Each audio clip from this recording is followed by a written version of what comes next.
Perkenalkan, nama saya Efraim Jevanya Marani. Saya dari Prodi Game Teknologi kelas B. Oke, jadi yang pertama itu ada bandingkan dan kontraskan mitologi Yunani dan mitologi Hindu.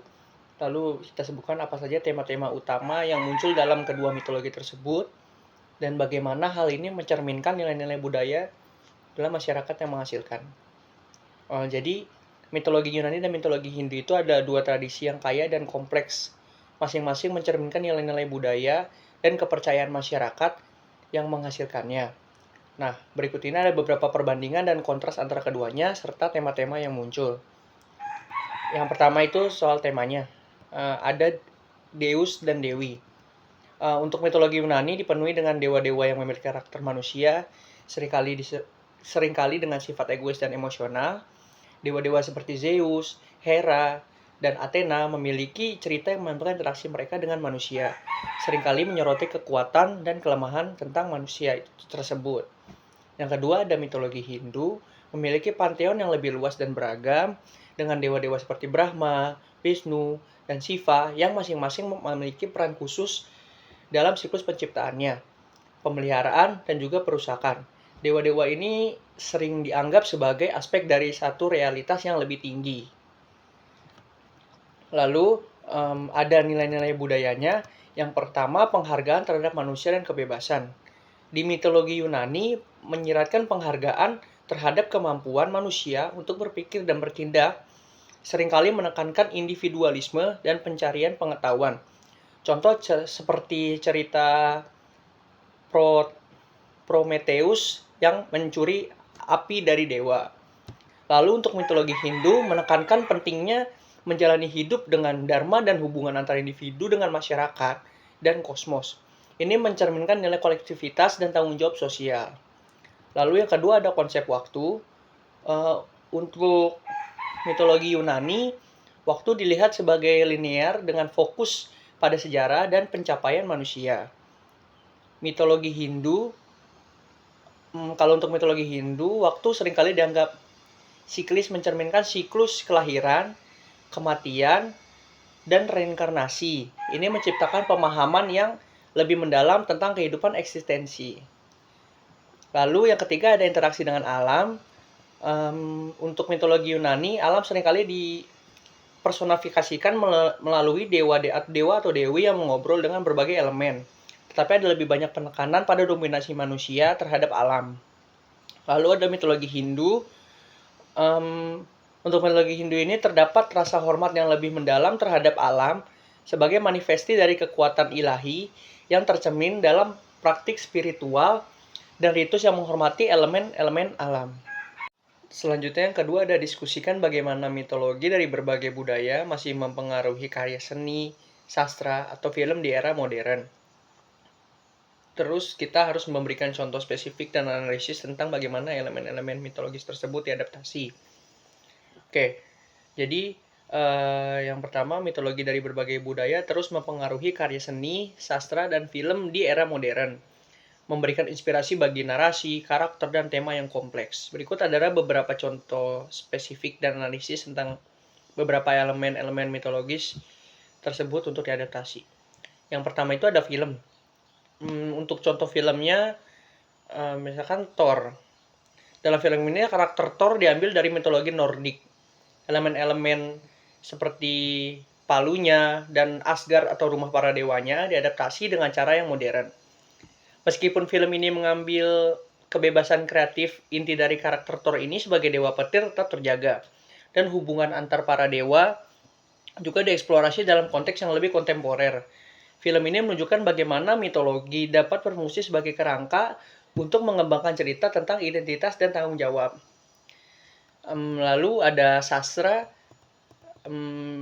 Di sastra ini di sastra ini kayak novel American Gods, karyanya oleh Neil Gaiman.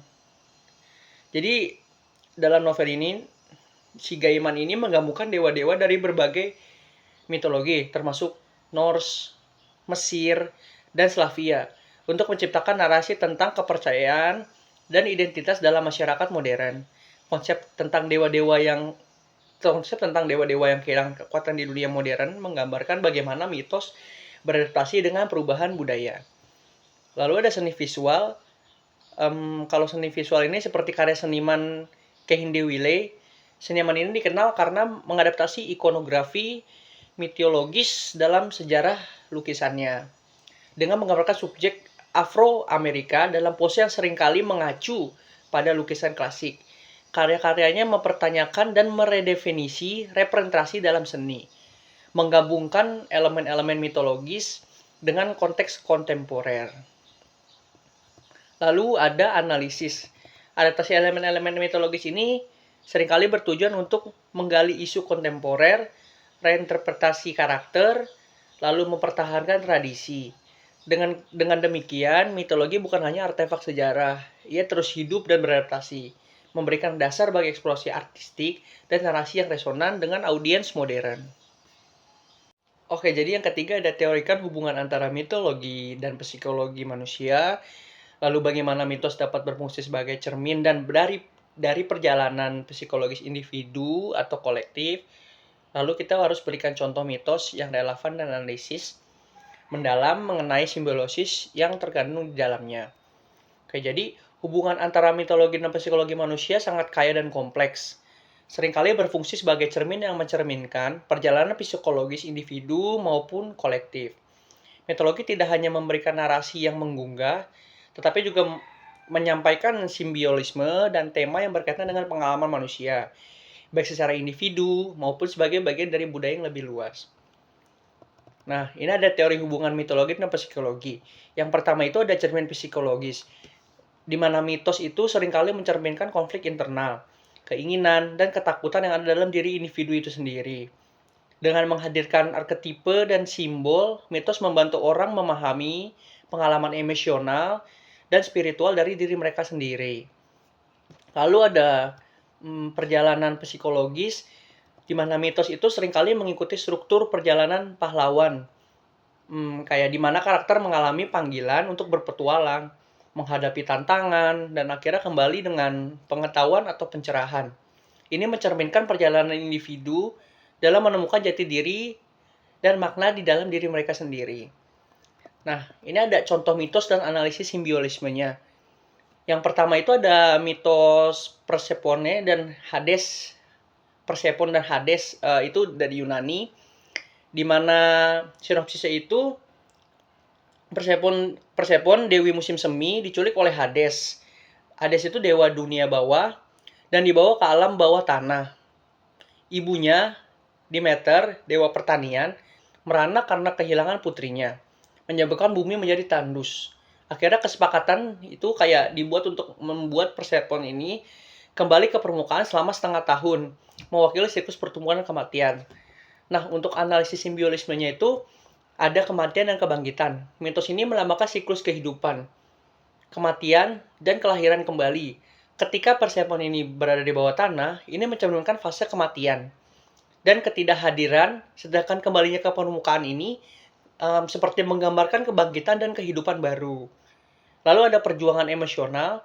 Jadi mitos ini juga mencerminkan konflik antara aspek terang dan gelap dari kehidupan. Persephone yang berhadapan dengan kedalaman dunia bawah itu melambangkan perjalanan psikologis menghadapi trauma dan kegelapan untuk mencapai sebuah pencerahan. Lalu ada mitos Rama dan Sita itu dari mitologi Hindu. Jadi untuk sinopsisnya seperti dalam Ramayana, seorang Rama itu adalah pangeran berjuang untuk menyelamatkan istrinya yang bernama Sita, yang dicolok oleh Raja Iblis yang bernama Ravana. Perjuangan ini mencakup tantangan moral, kesetiaan, dan juga pengorbanan. Untuk analisis simbiolismenya, itu ada kesetiaan dan pengorbanan, di mana Sita melambangkan kesetiaan dan ketahanan, sedangkan Rama menggambarkan ideal pahlawan yang berjuang untuk kebenaran. Hubungan untuk mereka mencerminkan dinamika cinta yang mendalam dan tantangan yang dihadapi dalam hubungan manusia.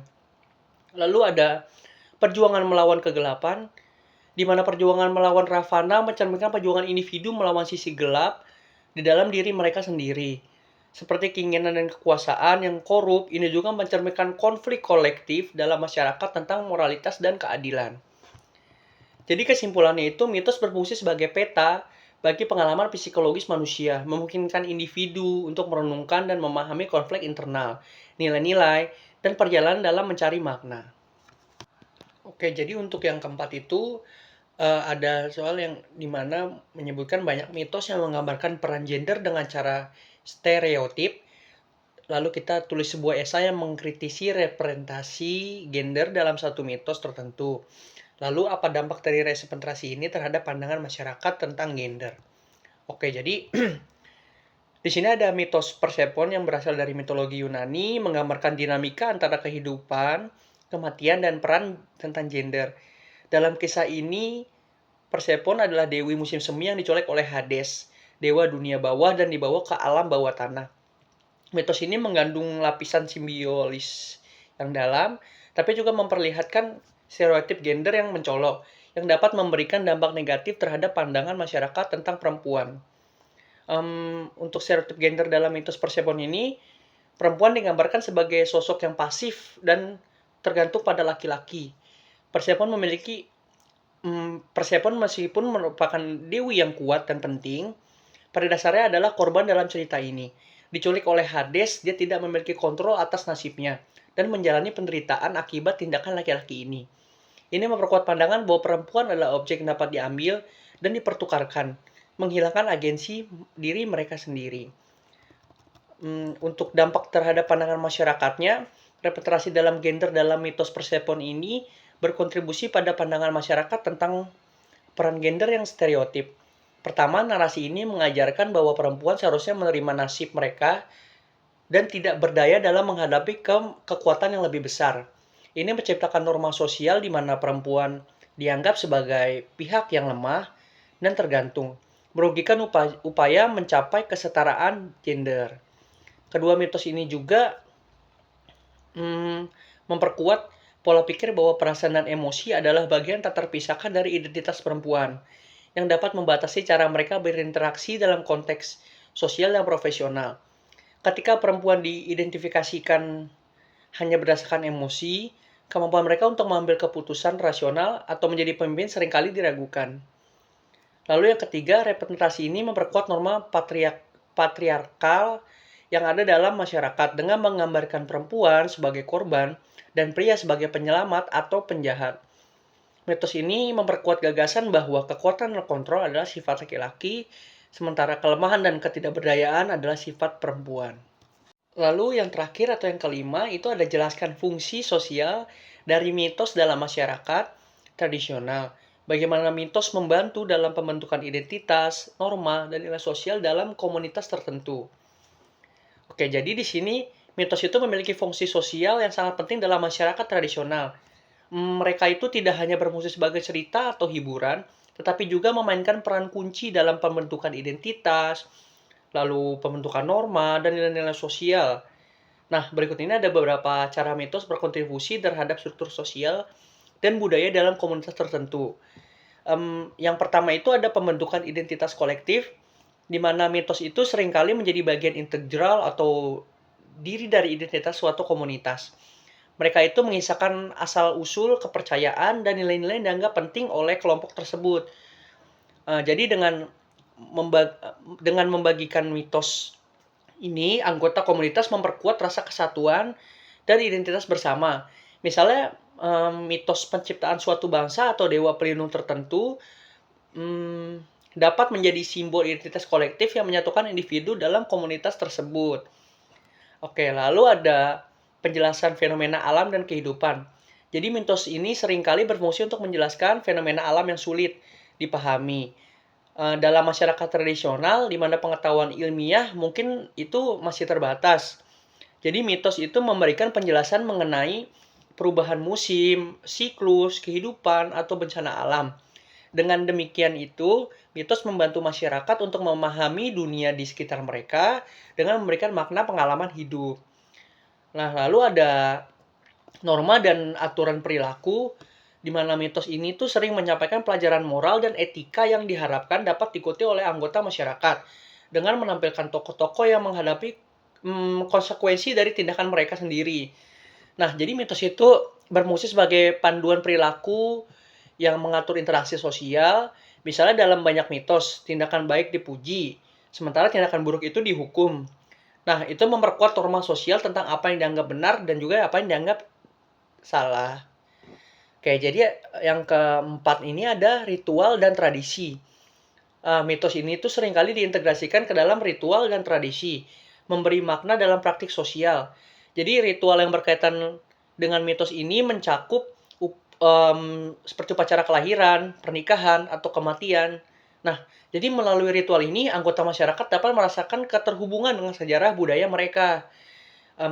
Jadi ibaratnya tuh kayak memperkuat rasa identitas dan komunitas dari budaya daerah tersebut.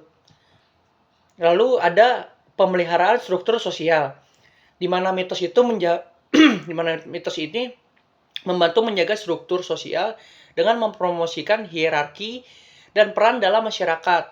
Misalnya, banyak mitos yang memperkuat posisi pimpinan atau dewa-dewa tertentu sebagai otoritas yang harus dihormati.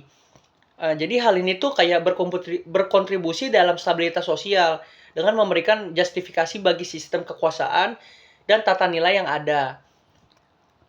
Yang keenam itu ada menyediakan ruang eksplorasi emosional, di mana mitos itu kayak menawarkan ruang bagi individu mengeksplorasi perasaan dan pengalaman diri mereka sendiri. Dengan menghadapi tema-tema universal seperti contohnya kayak cinta atau kehilangan, perjuangan. Nah, jadi di mitos ini tuh memberikan cara bagi anggota masyarakat untuk merenungkan dan memahami emosi mereka sendiri, serta menemukan makna dalam kehidupan mereka. Jadi kayak kesimpulannya tuh dalam masyarakat tradisional, mitos itu bukan hanya sekedar cerita, tapi kayak memberikan komponen vital yang membentuk identitas, norma, dan nilai sosial. Jadi mereka berfungsi sebagai penghubung nih antara individu dan komunitas. Jadi kayak mereka menjadikan struktur, makna, dan pedoman yang membantu masyarakat ini untuk berfungsi sebagai harmonis. Uh, dengan demikian, mitos memainkan peran yang tak tergantikan dalam kelangsungan budaya dan tradisi.